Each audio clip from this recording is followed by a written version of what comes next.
정부가 주택 공급을 촉진하기 위한 분양가 상한제 개편 작업을 본격화하고 있는 상황입니다. 새 정부의 정책 변화를 기다리고 있던 업계도 분양 시기, 분양가 등을 놓고 본격적 저울질에 돌입할 것으로 예상되는데요. 부동산부의 서청석 기자 연결해서 자세한 상황 짚어보도록 하겠습니다. 나와 있습니까? 네, 안녕하세요. 예, 원희룡 국토교통부 장관이 다음 달 분양가 상한제 개편안을 내놓겠다라고 이야기를 했습니다. 6월로 지금 콕 집었는데 새 정부 국정과제로 꼽은 만큼 이거 뭐 폐지까지 얘기가 나오던 상황인데 폐지보다는 미세 조정으로 가닥이 잡힌 것 같더라고요. 짚어주시죠. 네, 앞서 폐지나 축소하는 방안이 거론됐으나 기준을 합리화하는 방향으로 개편될 예정입니다. 급격한 변화가 또 다른 부작용을 낳을 수 있다는 판단으로 풀이되는데요. 분양가 상한제는 각 자치구가 표준건축비와 감정가, 가산비를 더한 값을 이하로 공동주택 분양가를 정하는 제도로 문재인 정권인 2019년 12월 16일 도입됐습니다. 발표 당시 집값 상승 선도 지역과 정비사업 이슈 지역으로 꼽힌 서울, 강남 등 13개 구와 경기 3개시 322개 동을 분양가 상한제 대상 지역으로 지정해 운영했습니다. 애초 목표는 집값 하락이었지만 집값이 내려갈 기미를 보이지 않자 2020년에는 민간 택지까지 대상을 확대했습니다. 하지만 집값을 안정화시킬 것이라는 문정부의 목적과 달리 분양가 상한제는 공급 가뭄을 초래하는 등 부정적인 효과를 이끌었다는 평가를 받고 있습니다.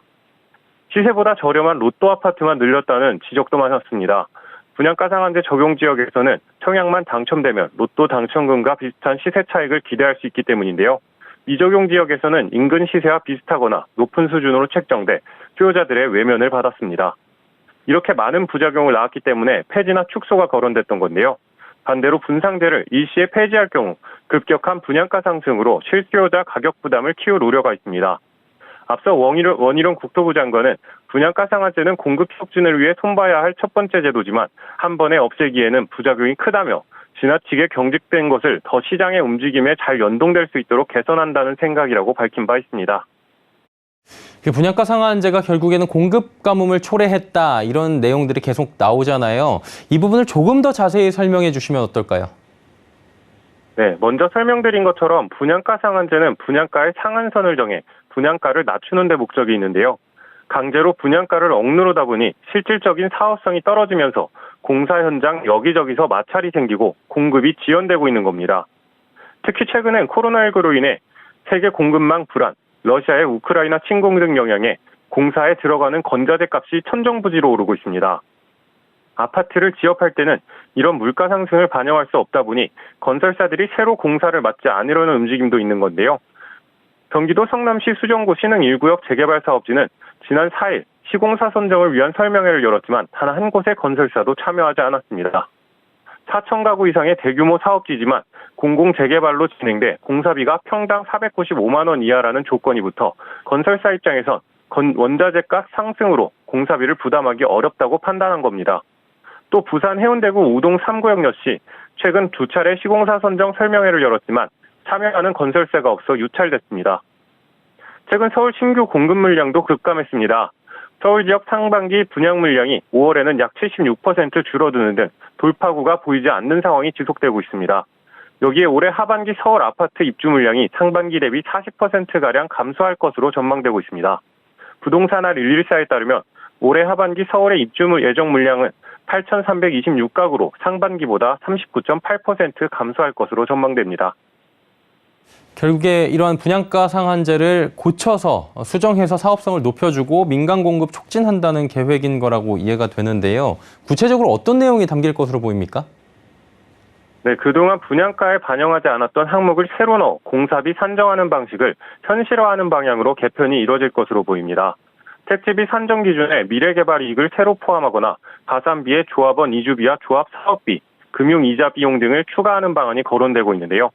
원희룡 국토부 장관은 부작용을 최소화하고 공급을 촉진하는 의미에서 다음 달 안에 제도 개편안을 발표하겠다고 밝혔습니다. 궁극적으로 사실 이번 정책의 목표 그리고 이번 정부의 목표는 공급 확대입니다. 목표한 바를 충분히 이룰 수 있을 것으로 시장은 보고 있습니까? 네, 전문가 대부분이 분상제 개선 시 공급 촉진 효과가 있을 것으로 보고 있는데요. 윤지의 부동산알 114 수석연구원 이야기 듣고 이어가겠습니다. 기존보다는 시장가 수준에 맞추려는 노력들로 보시면 될 것 같고, 분양가 현실화하게 되면 아무래도 건설사들의 수익성은 일부 개선이 되니까 그러니까 상반기보다는 하반기에 분양 물량이 좀 늘어날 여지는 있죠. 실제 정책 발표에 앞서 일부 도시정비 사업장에선 분양 일정을 미루고 있습니다. 서울 송파구 문종동 일대 재건축, 잠실 진주아파트 재건축, 동대문구 이문 1구역 재개발, 경기 광명시 광명 2구역 재개발 등은 모두 일정을 전면 미루고 분양가 상한제 조정안 발표를 기다리고 있습니다. 분양가가 올라 사업성이 개선되면 언제든 사업을 재개하겠다는 목표입니다. 건설사들 역시 건설 원자재 가격이 급등한 상황에서 정부가 분양가 상한제 대상 아파트의 기본형 건축비 인상을 검토하겠다며 내부적으로 결과를 지켜보고 분양 일정을 다시 잡기로 한 분위기입니다. 분양가 상한제가 개편이 된다면 건설사는 좋고 조합은 좀 괜찮을 것 같은데 실수요자 입장에선 분양가가 올라가다 보니까 부담이 될 수밖에 없거든요. 수요자 입장에선 분상제 개편 이후나 개편 전 언제 사는 게 맞는 건지 이런 얘기도 나옵니까? 네, 전문가들은 내 집 마련이 목표인 수요자 입장에선 분상제가 개편과 상관없이 꾸준하게 청약을 신청하는 게 중요하다고 조언하는데요. 분상제가 개편되면 분양가가 올라 부담이 있겠지만 공급 물량은 늘어 수요자가 원하는 매물이 나올 가능성이 크기 때문인데요. 전문가 얘기 들어보겠습니다.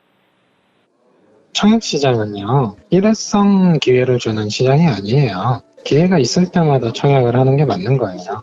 개편을 한다고 해도 여전히 분양가는 통제 범위에 있거든요. 그러면 신축임에도 불구하고 주변의 구축보다 싸게 나와요.